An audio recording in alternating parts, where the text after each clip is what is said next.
Afterburn by Crabapplard. Chapter 9. Ochako ruffles her hair with her workout towel, frowning up at the morning sky. It's nice to see the sun again, but she feels a little at loose ends with all this free time after a week of clear-cut goals. Spending time with Deku is out. Todoroki and Ida spirited him away right after breakfast. Suyu's gone home to see her family. In fact, most of their fellow students have scattered, taking advantage of the free day to slip out of school grounds and stretch their legs a little. Ochako's still at school because her parents are too far out of town for visits, and her tight budget means she can't play tourist. The dorms have taken away the pressure of having to pay for an apartment. She's not going to ruin that good fortune with senseless splurging. Well, there's the self-eval she needs to start on. Maybe that will give her some ideas. A hot shower, some tea and rice crackers, and then homework. There's also a YouTube link Gunhead sent her about identifying various types of firearms. A stack of manga she borrowed from Mina, and if she can't visit home, she can at least phone. Her mind spins out tentative plans as she loops her towel around her neck and heads back towards the dorms. She likes to exercise in one of the park clearings, a wide space surrounded by fragrant pines, the grassy turf littered with cones she can use to practice her quirk without fear of hurting herself, or any unlucky passers-by, with the debris. It's also fairly distant from the dorms, which is good. The jog to get there warms her up on the way there and cools her down on the way back. Today is especially nice. Late summer flowers embroider the bushes and edges of the path.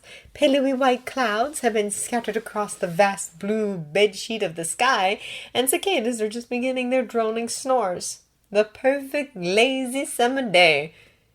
Even better! With her own classmates gone and everyone else at lessons right now, the campus is deserted. It might as well be Ochako's private parkland, and she giggles to herself and indulges in the fantasy. Trespassers will be forced into labor in Ned's company. Hard work will make honest citizens of them. By the time she reaches the dorms, she's realized that everyone being gone means she gets the girls' bath to herself and can soak as long as she wants without fear, because even Mineta slept for the day. She dances up the front steps, flings open the doors, and steps inside to the delightfully not at all empty common room. What fucking business of it is yours anyway? Bakugo owls from across the no-man's land of the TV corner, the sofa making a flimsy barricade for him to brace himself against as he hurls his demand at Kirishima. Because I want you to be my alpha, damn it! Kirishima yells back, for once just as angry as Bakugo. All thoughts of private baths and rehabilitated criminals go flying out of Ochako's skull because Mina was right! You'd think after that training exercise in first semester, I'd have learned how to avoid giving myself away by blurting stuff out, she thinks as she stares into twin pairs of glittering red eyes. Don't mind me, I'm just minding my own business on the way to the baths. You guys continue with your super passionate love confession, okay? She starts sidling toward the kitchenette and the safety of the stairs. Love confession? Bakugo sneers. That what you think this is? Feels more like an inquisition from this end. You gotta ask me to step on a picture of Deku next to the air, see if I'm a true believer! Ochako's feet are suddenly cemented in place. Deku? What's Deku got to do with this? None of your fucking business! That's what! Bakugo's voice drops into his chest, the growl thrumming through his words going deeper, more feral. He bristles at both of them and flashes teeth, a cornered wolf refusing to back down. Kirishima is just as implacable, hands balling into fists and his own impressive fangs on display as he rasps out, It's everybody's business if you're the one who bit him and left him still messed up! Oh my, couldn't have gotten Ochako out the door after that. We're heroes! We can't look the other way when something's wrong, just because our friend is involved, says Kirishima, voice cracking at the edges until the brave front crumbles completely, leaving him slumped and pleading in front of Bakugo.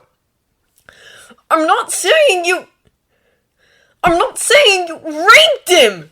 You're not the kind of guy! But something happened and I wanted to what, so I can... His hands clenched, trying to wrestle words out of thin air. So you can be my beta? Pay me to fuck you! Leech off my glory like... Those sneering words are the spark Kirishima needs to fire up again and fight back. So I can trust you again! Don't you get it? I came to you first! I want to hear your side of things! You're a good guy, you... If you want my side of things so bad, how about you stop making these stupid assumptions? Never has Ochako heard Bakugo use so much venom toward Kirishima, toward anyone except Deku himself.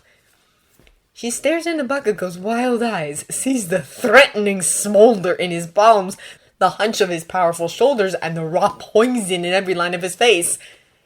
She's faced him down in battle, and it was nothing like this. This is... You don't have to be so scared of Kirishima's reaction. He's not the type of guy to hold past mistakes against you, she says. You have to say this sort of thing flat out to Bakugo. He's a bit thick. It's obvious she's hit her target because Bakugo jerks, mouth falling open. Then the flames of wrath roar back to life, devouring any trace of vulnerability, the raw power of their blade crackling under his skin and his scarlet eyes. Who says I'm afraid of shitty hair? Ochako grins at his lip. No one. I said you're afraid of his reaction, not of him. You! He sputters and hisses, and to Ochako, he's more like a tea kettle than the savage dragon he so clearly pictures himself as. Meanwhile, Kirishima is glancing back and forth between them, his face scrunching as he works through the camouflaging noise of Baku range. Slowly, his expression clears. Oh, you did it, but you know it was bad, and now you feel bad, and don't want me to be pissed at you. Who cares if you get mad? Don't get ahead of yourself, you fucktard! It's still 100 years too early for you to even dream of being worth my notice, let alone wanting your goddamn seal of approval! Kirishima scratches at his nape, frowning. So, we've got that figured out, but I'm still not sure how to get you to tell me. Because I'm not going to! Because it's got nothing to do with you! I guess we'll just have to ask Deku when he gets back, croons Ochako, her voice a sweet candy shell around the steel-bladed threat in her words. Kirishima sighs heavily. No, I don't want to do that. For one thing, it'll get Todoroki and Ida involved, which is really overkill considering how they'll probably react to hearing Bakugo's the one who messed up their Omega. The other problem is that it just plain won't work. Midoriya won't say anything. He's already forgiven Bakugo. The last of Bakugo's anger drains away. He is still cautious, still ready to spring for their throats at any moment. But his narrow eyes have turned watchful, the corded muscles of his shoulders shifting, relaxing. If you figured out that much, then why do you still care? Because Midoriya would forgive you for chopping off his arms and legs, says Kirishima, the words coming out as hard as his punches, his gaze as unyielding as his quirk. He seriously adores you beyond all reason, and I don't blame him, you're an amazing guy. But it means he ain't thinking straight when it comes to how you treat him. Someone else has to make sure it's really okay to let things slide. You think you're that person? Asks Bakugo, voice curiously empty of the disdain Ochako expected. I don't like it. I don't want to do it. But I couldn't respect myself or my ambitions to be a hero if I walked away from this knowing what I do. A real man doesn't back down from confronting difficult things. And Bakugo was the most difficult thing of all, Ochako says knowingly. I think you're right. Someone else has to step in. Even if Deku's told Todoroki and Ida about what's happened, you can bet he glossed over most of it. It's better to hear it from Bakugo. You're an asshole, she tells him. But you're an honest one. Kirishima flashes his enormous sawtooth grin at her. Right? It's one of his best qualities! And that's why I came to you, bro! Because I know I can believe what you tell me. The sunny, sweet flash of teeth gentles into a warm smile, even as his words sink their fangs into Bakugo's jugular with, every story has two sides. Tell me yours. Please? Bakugo glares at the floor. You stubborn fuck! Pushy, arrogant, stupid. Talking like this is something I want to hear! He spears Ochako with a side glance of purest loathing. I'm your nosy bitch, but whatever, fine! It's not like it's a complicated story. He clambers over the sofa back to drop onto the seat, slouching in on himself and sighing deeply. I bit Deku when we were 12, because it was my right as the school alpha. You mean your class is alpha? asks Ochako. She moves closer and leans over the sofa back, frowning down at the dandelion puff of Bakugo's blonde hair. Jerks back with a yip at the fangs, snapping at her face. I said what I meant! Bakugo growls in vicious correction. His clawed fingers flex their grip on the sofa back. Not the pack, or the class, or even the grade. I was alpha to that whole fucking shit pile, and everyone knew it. The chicken shit teachers, the bullcrap principal, every turd who called themselves a student in that school. That's awesome! Breathes Kirishima, sitting down on one of the other sofas. You don't even get that kind of badass alpha domination these days. It's like something out of the Sengoku period. Bakugo shrugs. I told you the place was a shit pile. There wasn't a single person there worth the air they breathed. Not a single person was on my level, and everyone knew it. Everyone, he draws out in a low purr that claws into his chest, rips away his smug facade to show the eternal rage bubbling underneath, and he is growling now, teeth snapping as he bites out. Everyone, except one scrawny fucking Omega! Deku, breathes Ochako. She bites her lip. Deku! Bakugo echoes, voice gone suddenly mocking. You call him that all the time, don't you? I bet you didn't even think about it, just started doing it because I did, and never mind that you were calling him useless every time. Or maybe, he continues with poisonous glee, you do it because you know useless suits him. Protests catch in her throat. She can't speak, she can't breathe, she can only stare into vicious crimson eyes, drinking in her anguish, and she will not let him do this to her, forces the words out through clenched teeth. That's not why I call him that. The mocking light fades from Bakugo's face as he pulls back, studying her defiance for any weakness, any crack to batter through and beat her into submission. She's never seen him like this. No, that's not true. She saw him like this back in the beginning of their first year. She simply tends to forget because of how brief it was.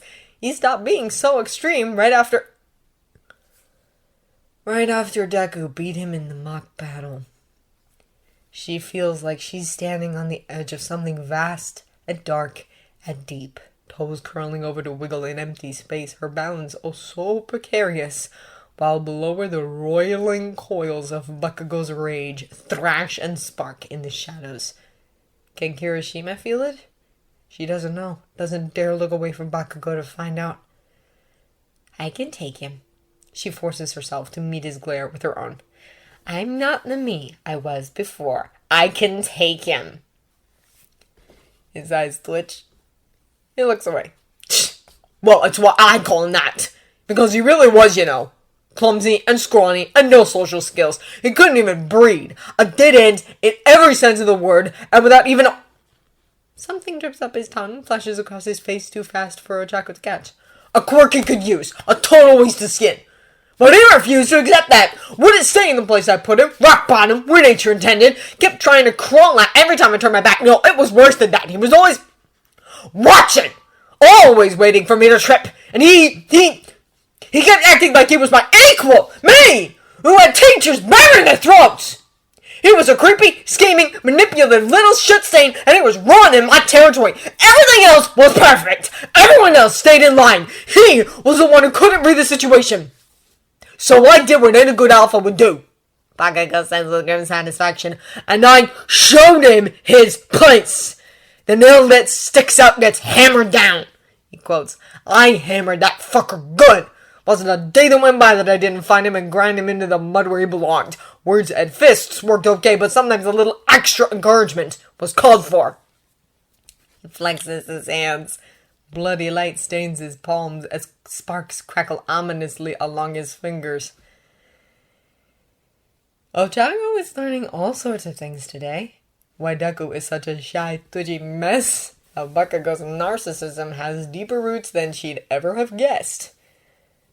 That fighting back the nausea from her quirk has been surprisingly useful training for gut-wrenching revelations.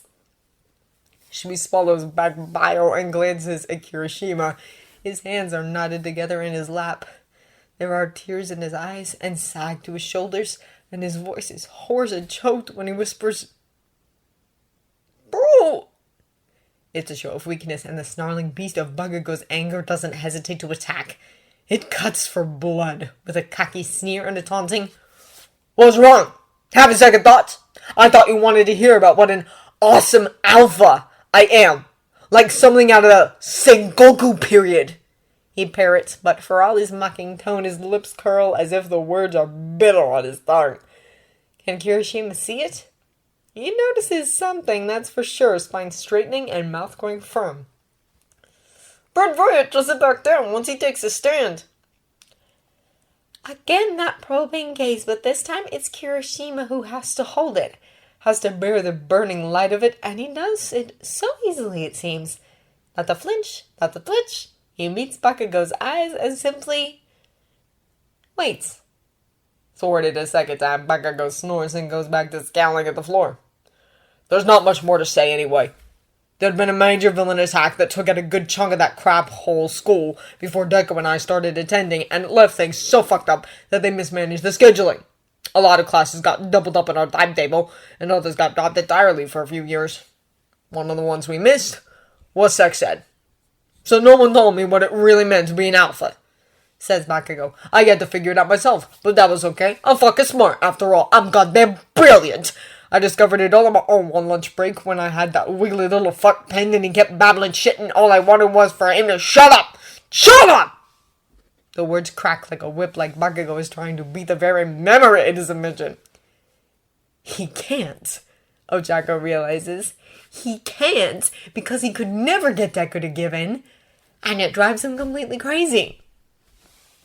Bakugo's voice comes out fainter from the far distance of a past only he can see.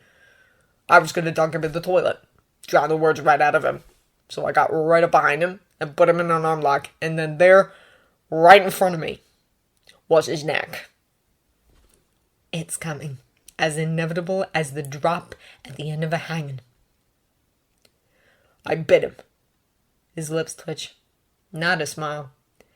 "Instinct. It was good. It was amazing. Suddenly he didn't have a choice about shutting up. Suddenly he'd stay where I put him. My right as an alpha that even he couldn't deny. So I did it again. And again and again. Every chance I got. For 2 years I had him like that. You can't see so well because of that big puff of air, but he's got my mark carved deep." 2 years? And no one stopped you, not even the teachers! Ochako breathes, her stomach a roiling pool of rancid water, sloshing at the edges, splashing at the back of her throat. Kirishima shakes his head. "They wouldn't if he was alpha to the whole school. Teacher or student, it don't matter. It takes real guts to stand up to that."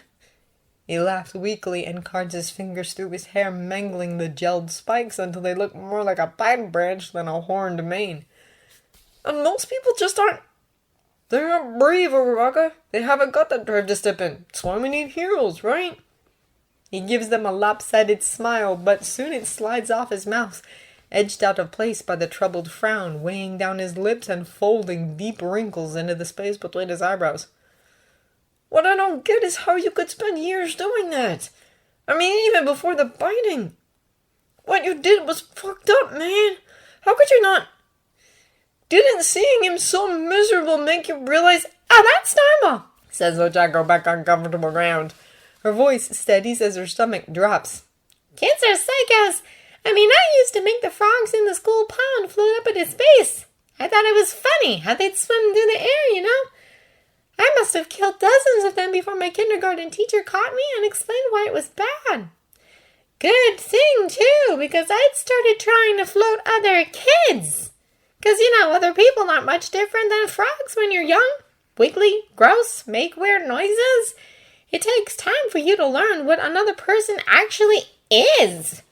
Part of a teacher's job is to provide a safe place where you can learn that and figure out how society works.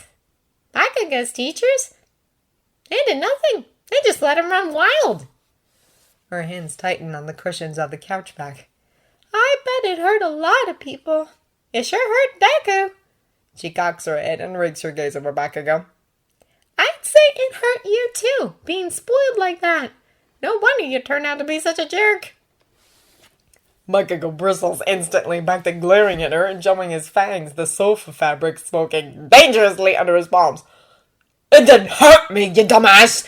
The pack of side characters were barely even blipped on my radar. Was it one of them who could have given me a goddamn itch, let alone hurt me? I was out there! And Midoriya still stood up to you. Talk about manly, that or completely bonkers, says Kirishima, slowly shaking his head. Always hard to tell with Midoriya. So what made you stop biting him?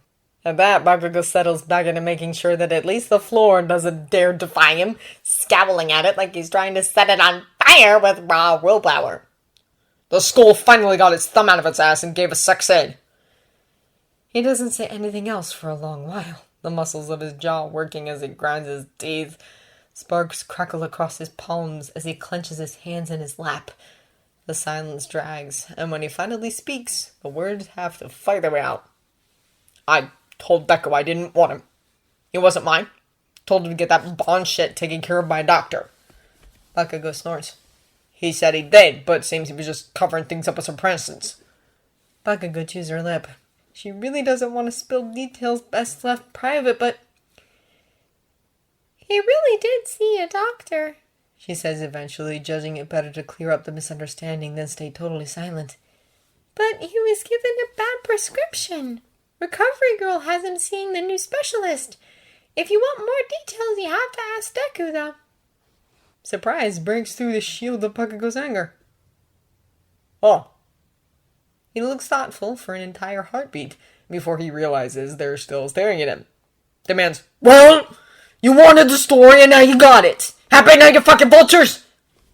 Kirishima folds his arms, leaning back into his own sofa and tilting his head.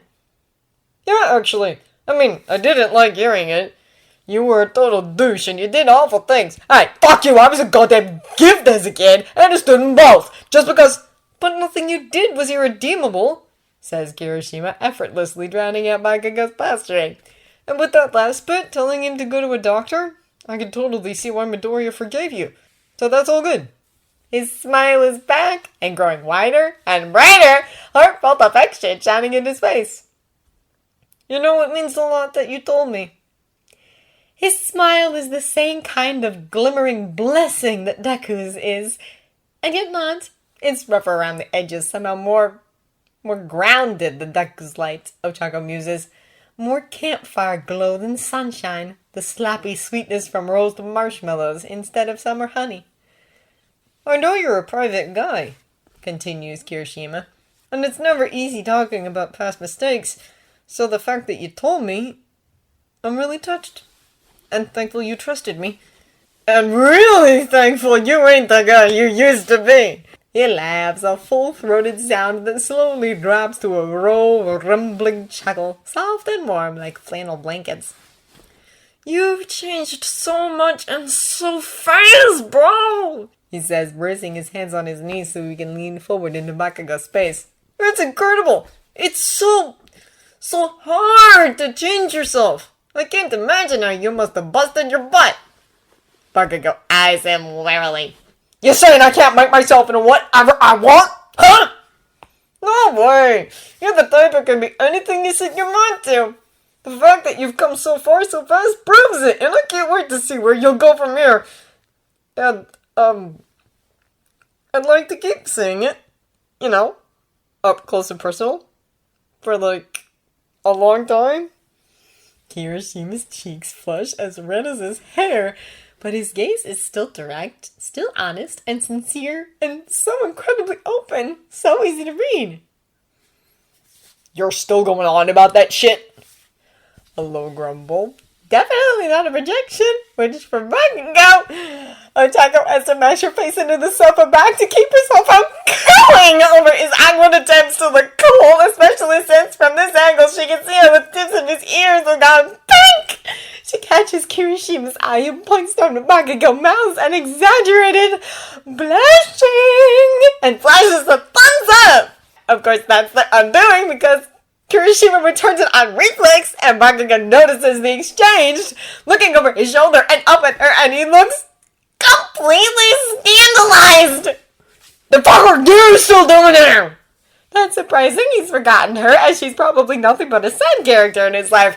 Well, though Ochako's not above making him pay for that little oversight, Bakugo's still got a long way to go before he understands what other people really are. Me? She flutters her eyelashes at him, pulls her phone from her tracksuit pants. I'm taking bits of your budding ribbons for Mina, of course. She had her heart set on being here to see the big confession, and since that's obviously no longer possible, I felt it was my duty as her friend. You bitch! He howls, fingers hooking over the edge of the sofa back and forearms cording as he hauls himself up, tries to launch himself up and to get at her, except she's been gripping it tight with both hands this whole time, and the realization that she's accidentally used her quirk on it hits her the same moment the thing skins off from under back and flies across the TV den to smash into the opposite sofa. I'm okay, says Kirishima from the wreckage. Bakugo is peeling himself off of the floor, face savage with rage. Of course you're okay, dumbass! If I can't deck that thick skull of yours, a weak-ass sofa ain't gonna do squat! You! Round face! Get back here so I can smear you across the walls! Ochako grips the stairway rail as she stumbles upward. She's got no choice. She has to use it. Wheezing with giggles, eyes filled with merry tears. She'll kill herself on the stairs if she doesn't hang on. No way! Deal with your own mess, Alpha! My mess? This is your quirk! The fuck should I clean up after? He's at the bottom of the stairwell, glaring up at her, and she can't take him seriously when his nose is bright red bruised from his faceplant into the floor. She can't! I said get back here! Fuck it! I'm telling Frogface how you flooded all the relatives! Don't you dare! Ochako's voice bounces around the stairwell, but it's not half as outraged as she'd like to, full of laughter at Bakugo. Don't you dare! I'll tell Deku you feel bad for being a jerk when you were kids! The only thing that's gonna come out of your mouth is a fucking death rattle!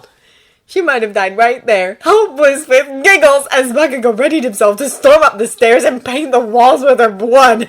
But Kirishima's managed to detangle himself from the sofas and comes over to Bakugo, slinging an arm around his shoulders and pulling him close, nuzzling his cheek and then moving into press lips to lips.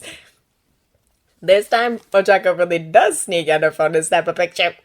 Just one. For Kirishima more than anyone else, because his eyes are closed, and he deserves to see the thunderstruck look on Bakugo's face. Take one for the team, Red Riot! She cheers and then crawls up the stairs in a shambling escape. The echoes of Bakugo's outraged, don't talk like it's a fucking sacrifice to get with me! Chase her all the way up to the 4th floor. She's still got her phone out when she reaches her room. She sends the photo to Kirishima, starts paging through the rest of her texts, planning on making it just a quick check for updates before grabbing her clothing and sneaking back downstairs for a bath when a text from Deku stops her short. It's one of his longer ones, which means it's a cryptic mashup of abbreviations and numbers, generously salted with typos, his fingers struggling to keep pace with his racing thoughts. So it takes her a moment to decode it. When she does, she finds herself needing to sit down. I was wondering if you could give me any tips on how to deal with Mineta, because you girls seem to know how to handle him, and he started sending me weird texts, and I really don't know how to answer. The first thing that pops into her head is that it's not that they're good at dealing with Mineta, it's just that they've gotten used to his gross behavior, and she's halfway through texting exactly that to Deku, when what she's writing actually registers. Any other day, she might have laughed bitterly and hit send. There's always creeps like Mineta, right? Except today she's got that talk with Bakugo rattling around in her head. She remembers her own voice. No one stopped you? And Kirishima's comment that most people haven't got that drive to step in. Someone needs to stop Mineta. I couldn't respect myself or my ambitions to be a hero if I walked away from this knowing what I do. How can she expect to save people if she can't even save her own friends, her own self, from a pint-sized pervert? Wasn't she thrilled because she didn't have to worry about Mineta peeking in on her in the bath today?